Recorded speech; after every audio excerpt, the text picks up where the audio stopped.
Se rappeler à soi-même, prendre conscience qu'on est soi-même, c'est pas un état d'éveil encore. C'est un état de prise de conscience de ce qu'on est. Et surtout sur le plan des valeurs, sur le plan de ce qu'on est capable de faire, ses rôles et la confiance en soi. Être éveillé, c'est de prendre conscience qu'on n'est pas rien de tous ces instruments-là. On n'est pas le corps, on n'est aucun de ces instruments-là.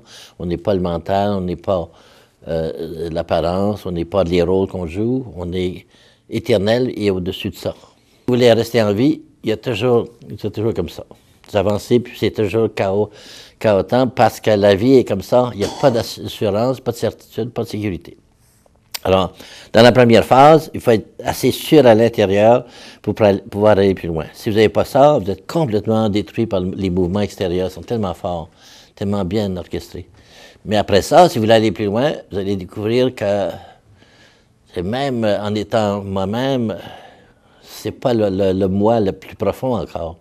Il y en a un plus profond qui n'est pas moi finalement, qui est le soi, ce qu'on appelle le soi, c'est-à-dire la conscience profonde, l'âme. Des mots différents pour dire la même chose. Le soi, c'est ça que ça voulait dire, c'est un mot impersonnel. C'est pour ça que j'ai commencé à parler de l'autonomie. C'est la chose la plus importante, être autonome. Est-ce être égoïste, que je dis à la fin, est-ce que c'est égoïste d'être soi-même? Je pense à moi-même, c'est pas ça, là. C'est qu'il faut être tout d'abord solide à l'intérieur pour pouvoir résister à l'extérieur. Autrement, vous allez être avalé comme tous les autres qui sont avalés. Pour être vous-même, ça demande beaucoup de confiance et de foi en vous-même et de connaissance de ce que vous êtes, les réussites que vous avez vécues. Mais c'est tellement extraordinaire quand vous êtes capable d'être bien avec vous-même et que vous ne dépendez plus pour votre valeur des autres. C'est vous qui vous donnez votre valeur. Parce qu'elle est en vous, puis elle vous est donnée par la vie, par le divin, pour que vous fassiez telle et telle chose dans votre vie. Vous avez un rôle à jouer, vous avez des rôles, parce qu'on change des fois de fonction, et que c'est pour ça que vous avez tous ces dons-là, et vous en avez des dons. Vous n'avez pas nécessairement les dons des autres, parce que chacun a son lot, son ensemble de dons. Vous avez des dons pour faire telle et telle chose, et pas pour faire autre chose. C'est pour ça qu'on a ces qualités-là et ces dons. Alors, il faut les cultiver, il faut les regarder, il faut les considérer et les aimer, les admirer. Il faut admirer ce qui est en nous.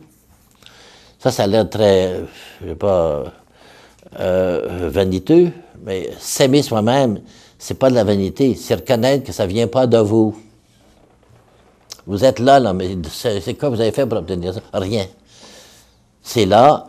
Et vous descendez sur Terre, puis vous êtes un petit bébé, un poupon, puis tout ça, puis là, on ne sait rien. Là. Tout d'un coup, quand on est, je sais pas, 5, 6 ans, 7 ans, 8 ans, 10 ans, là, on commence à prendre conscience qu'on est quelqu'un, puis les talents peuvent commencer à se manifester, mais tout ça, c'est déjà là. C'est comme un cadeau qui n'est pas développé, c'est tout. On le développe, puis on finit par découvrir que c'était là.